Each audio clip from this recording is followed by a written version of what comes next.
So as you've learned through your readings, the presence or absence of intellectual and language impairments, the severity of the autism symptoms, and the influence of coexisting sensory, psychiatric, and motor deficits all have significant implications on the degree of functional impairment present in an individual with an autism spectrum diagnosis.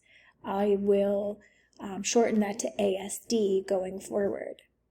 So, thinking about what will be impacted, I'm going to describe a little bit about associated client factors, specifically body structures and functions that are commonly observed.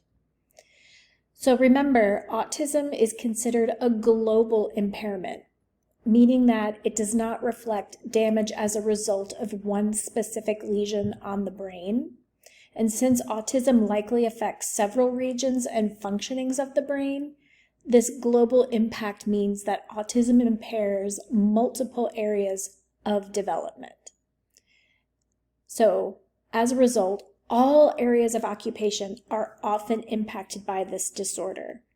And remember as well that where the client is within the lifespan is also going to impact their performance. So if you think about within client factors, specific mental functions, each individual with autism presents with different areas of supports and barriers. Therefore, individuals with an ASD diagnosis, they might show various combinations of impairments or barriers within their mental skills.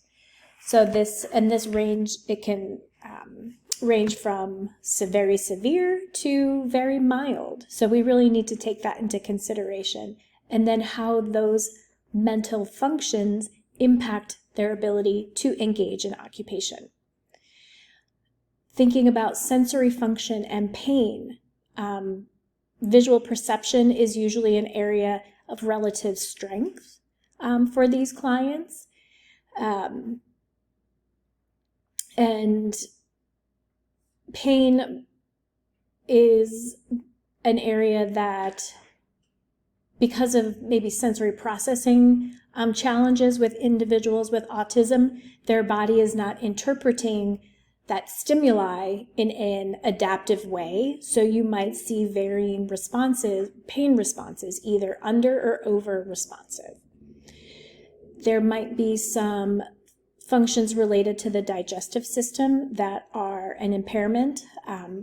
People with autism might be at higher risk for experiencing gastrointestinal problems such as reflux or gastritis, malabsorption of food, nutrients. There might be urinary or reproductive function impairments. Oftentimes the urinary tract is a typical structure and function that's impacted, often because of the cognitive and sensory impairments. Toilet training is often very complicated, so what that looks like across the lifespan as adults with ASD are moving into work and education and social participation, what that looks like. And really activities of daily living such as dressing and eating can be very difficult for a client if they're over-responsive to sensations. Being social participation might be difficult because of the same kind of over-responsiveness to stimuli. So the client with autism spectrum disorder, it can be a wide range of how occupational performance is impacted. So we really need to break it down into those domains that we've been talking about to really determine what those specific impacts are. So as always, if you have questions, don't hesitate to reach out.